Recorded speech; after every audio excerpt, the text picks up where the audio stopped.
ఈ సంవత్సరం 2 బడ్జెట్ని ఏకం చేసి కేంద్రంలో బడ్జెట్ ప్రవేశపెడుతున్నటువంటి తరుణంలో రాష్ట్రానికి సంబంధించినటువంటి బడ్జెట్లో ప్రకటన చేయాలని చెప్పి మనం డిమాండ్ చేయడం జరిగింది. ఈరోజు బడ్జెట్ సమావేశాలు చూస్తున్నారు. బడ్జెట్ ప్రసంగించినటువంటి విభజన హామీలు నిలబెట్టుకోవడంలో కానీ నిన్నే జగన్మోహన్ రెడ్డి గారితో కూడా తదుపరి కార్యాచరణ మీద కూడా ఇప్పటికే మాట్లాడడం జరిగింది. జగన్మోహన్ రెడ్డి గారితో మాట్లాడినప్పుడు కూడా ఒక పాదయాత్రని ఈ ఆలోచన కూడా ఆయన దృష్టిలోకి తీసుకెళ్ళాం. ఆయన ఆమోదించడం చేస్తే తీసుకోవాలని చెప్పి ఇప్పటికే జగన్మోహన్ రెడ్డి గారి సూచనలు ఇవ్వడం జరిగింది. తప్పకుండా దాన్ని కూడా మనం చేపడదాం. కానీ ఈ రోజు వరకు చేపట్టమైనటువంటి కార్యక్రమం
ఉమ్మడి బడ్జెట్లో రాష్ట్రానికి ఉపయోగపడేటువంటి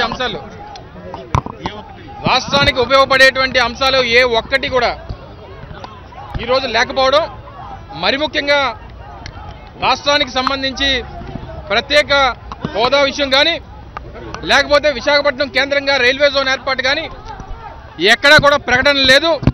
దీన్ని తీవ్రంగా నిరసిస్తూ ఉన్నాం.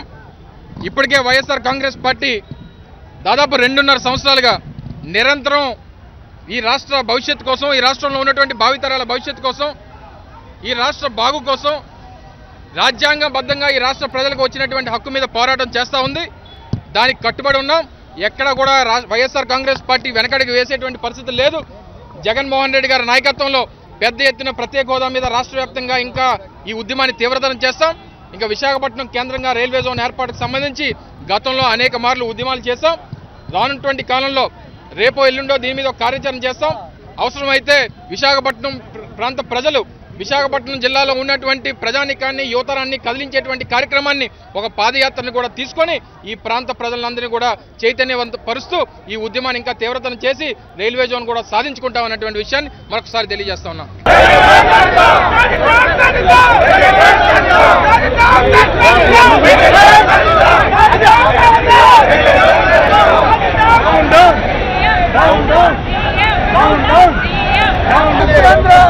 చాలా టైం